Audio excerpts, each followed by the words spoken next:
Temos a satisfação de convidar para compor a mesa o excelentíssimo senhor Fernando Neves da Silva, presidente da Comissão de Ética Pública da Presidência da República, ministro do Tribunal Superior Eleitoral de 2000 a 2004 e relator das instruções para as eleições de 2002 e 2004. Queria agradecer a presença de todos os senhores, os que estão aqui neste auditório, e também aqueles que estão de algum lugar do Brasil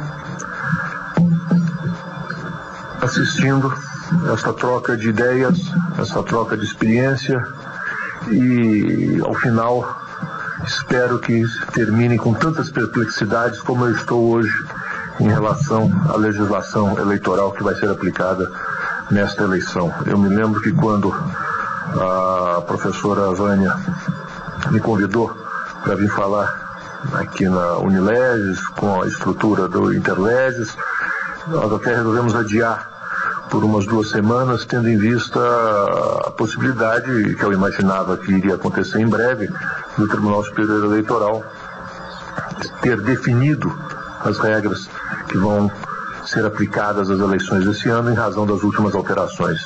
Mas, infelizmente, isso ainda não está consolidado. Não terminou o processo de definição destas regras. E eu confesso que tenho as minhas ideias, mas elas não são o que importa. Quer dizer, o que realmente importa é a ideia do Tribunal Superior Eleitoral, é a explicação que ele vai dar para a aplicação de cada uma daquelas alterações trazidas pela Lei 9.000, pela Lei 11.300, na Lei 9.504. Eu queria começar fazendo uma referência rápida ao poder regulamentador do Tribunal Superior Eleitoral, que, ao contrário do que acontece em todos os outros ramos da legislação brasileira, quer dizer, nós temos a questão toda toda a legislação que o presidente faz, você tem o decreto regulamentador, ou seja, o detalhamento da norma legal feita pelo Poder Executivo. A única exceção que existe é esta no direito eleitoral, quando o regulamento da lei é feito pela Justiça Eleitoral, que é o único órgão também do Poder Judiciário que tem esta atividade vamos dizer, uma atividade normativa. Que, claro, qualquer decisão judicial tem sempre uma carga normativa, porque serve de precedente para casos que sejam absolutamente iguais.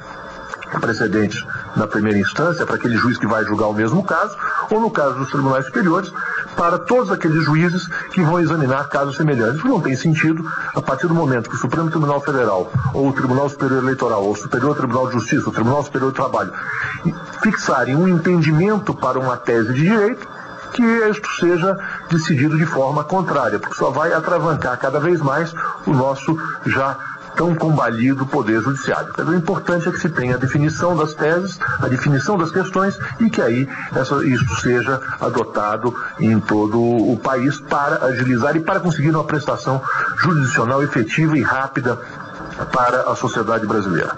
Mas a Justiça Eleitoral tem além desta possibilidade de normatizar através das suas resoluções, tem também outras 2 hipóteses.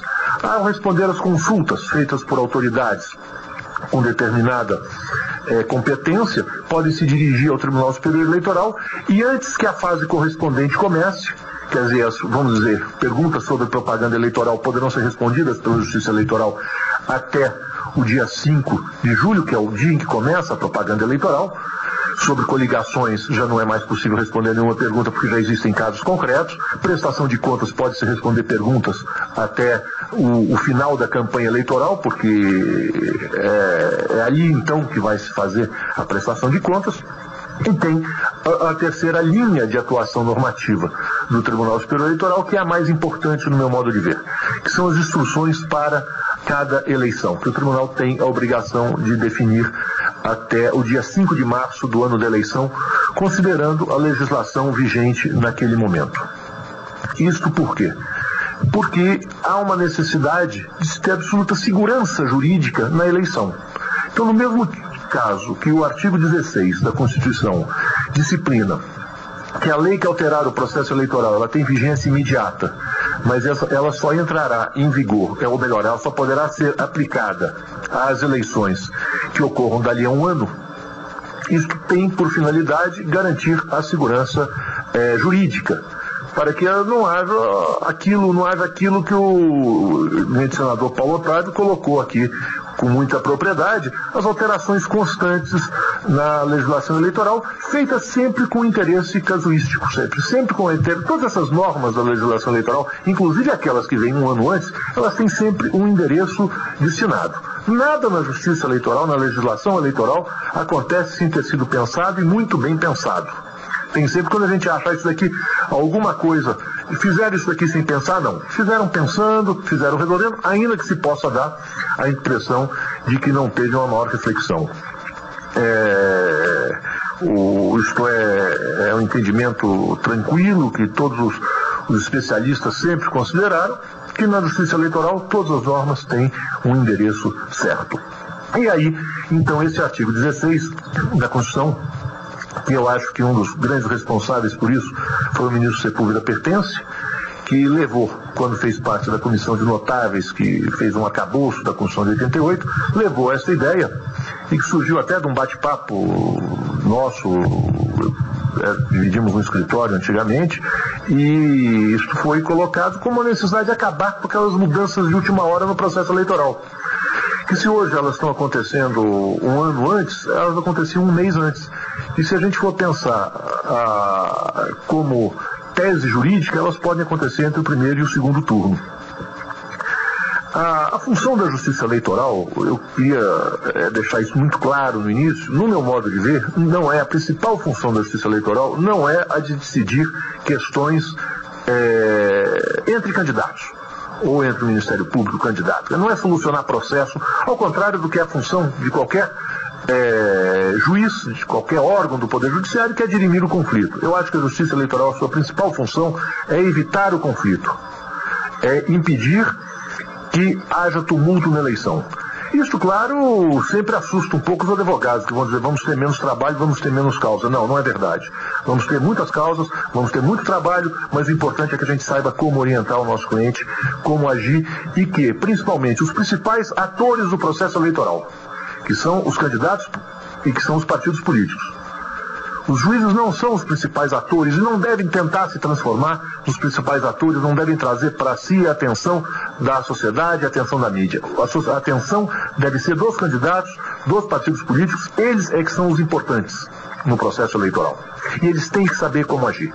E a função da Justiça Eleitoral é definir isso com antecedência e com clareza, para que todos saibam como proceder de modo absolutamente correto, de acordo com as leis do nosso país.